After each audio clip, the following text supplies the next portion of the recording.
guys, welcome to my channel. It's time for the If Loving You Is Wrong review. Now, starting off, first I want to say I think there's something up with Lucius and Claudia. I believe they're doing some undercover work or something because Esperanza was checking her background jobs and found out that she wasn't telling the truth about a lot of those jobs. Well, she haven't worked at any of those jobs. I had never heard of her or anything. First and foremost, this is my demeanor right now. I'm comfortable. This is my comfortable look. I decided to, I told you from beginning, I'm going to give you me, the real me. And this is it. I'm comfortable right now. And I decided to give you all the review in my comfortable clothes before I go to bed. Now, also, continuing the review.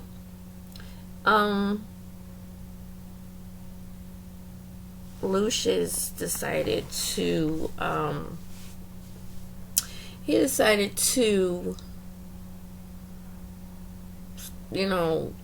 check up on it too. Like, Esperanza asked for him to help her, like, because she's trying to fire her. I don't know why she doesn't like her though.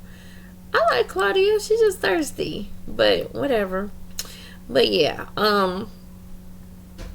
she like really wants to fire her or whatever. So I don't know, but we shall see. And let me see.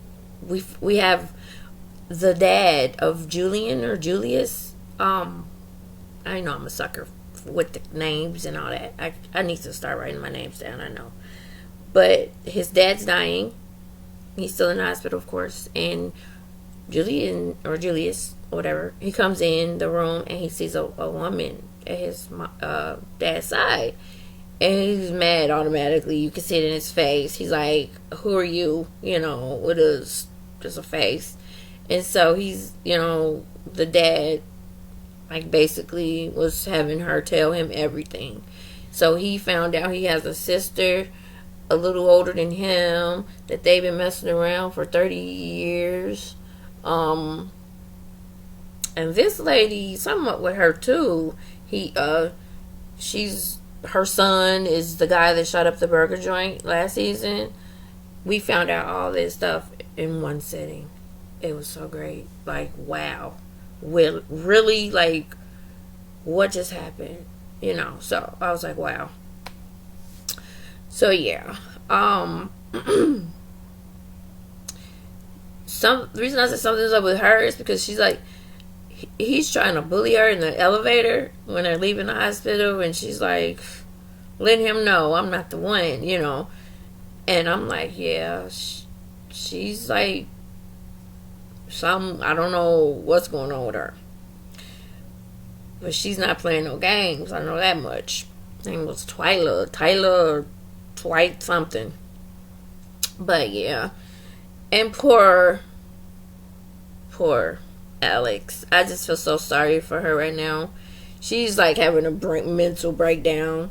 So she lets Mr. Randall have it because he decides to come sneaking over to Kelly's house while Brad is trying to talk to her. Well, he's trying to give her the papers that Brad has served to her, but they were served to Brad.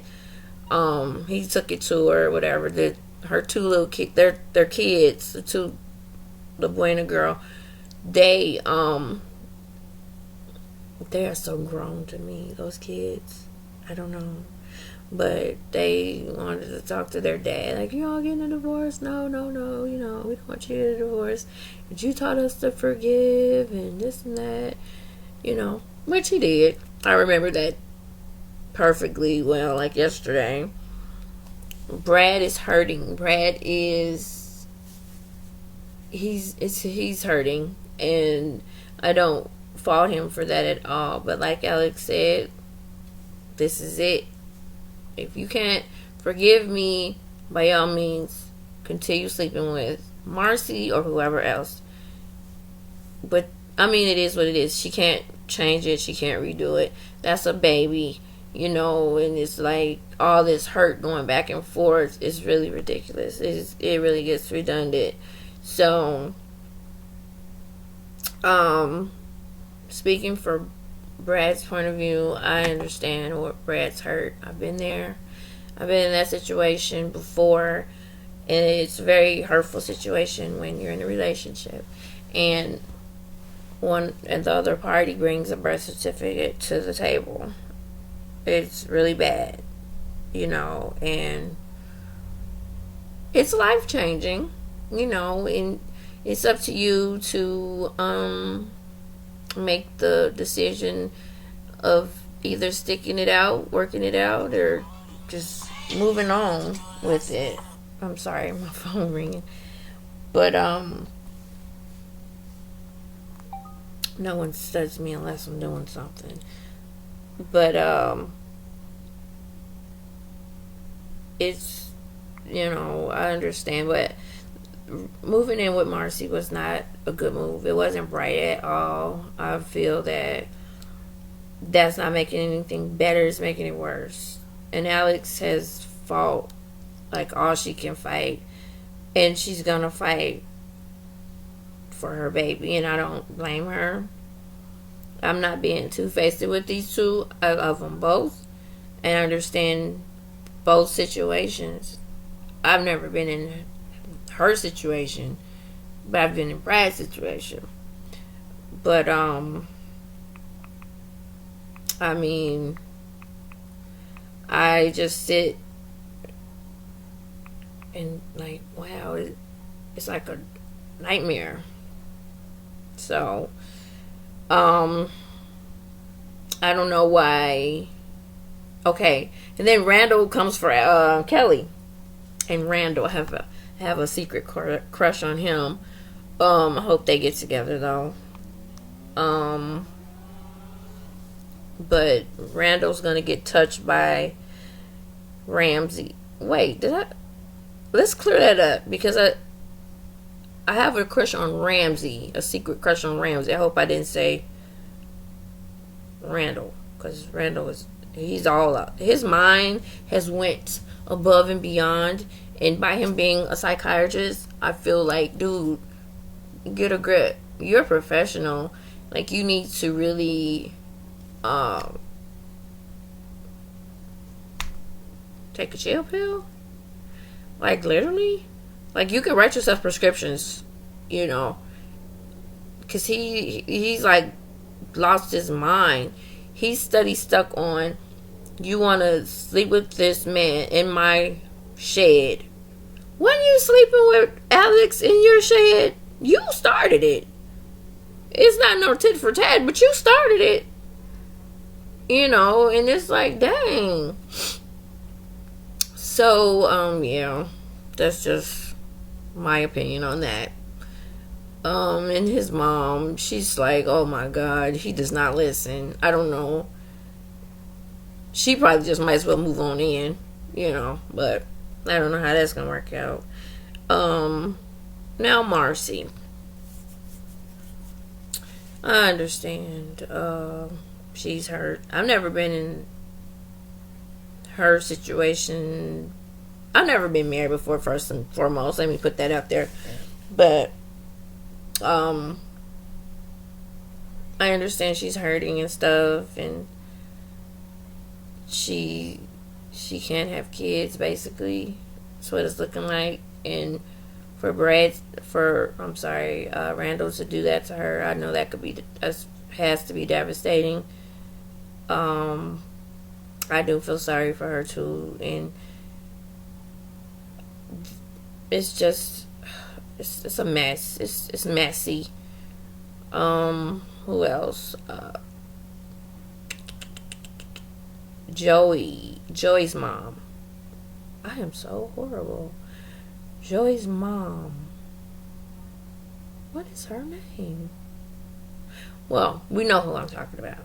I don't know why she hasn't given Lucian that tape. That tape can basically save Pete's life, I feel. And that's going to let Lucian know, okay, this is why they want, or, this is why Eddie is was in his face and all that. Give him the tape, girl. Give him the tape, because Eddie has went to that hospital and gave that boy, his little flunky boy, something to inject into Pete's IV to get rid of him, so he won't tell nothing. I don't know why Eddie is so evil. Excuse me.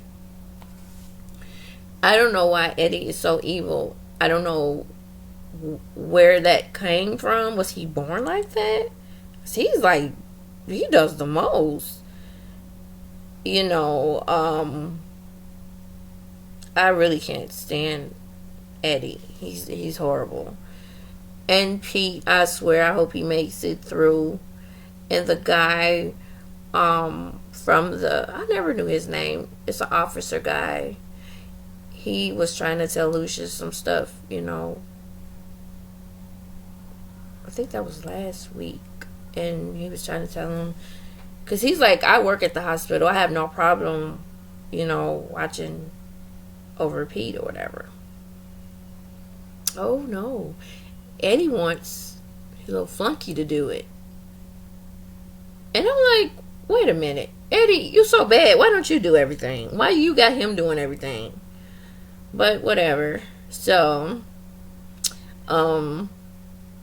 he works at the hospital. He wasn't working that day, I don't think. And he just came up there to check on Pete. And he one of the nurses, he was talking to one of them, and she was letting him know he's doing fine. He's going to make it.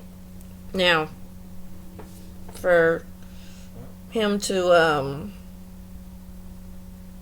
say, to hear that, he's like, look, okay,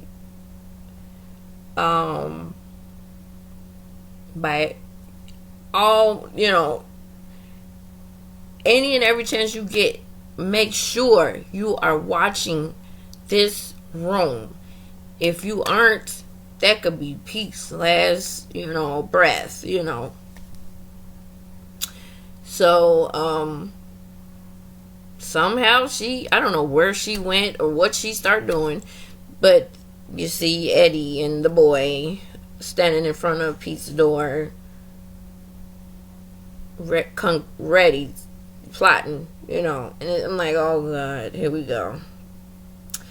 Well, I hope Pete makes it. So the girls are gonna have a little sleepover at Kelly's house, and all the kids. We'll see how that works out next week, though.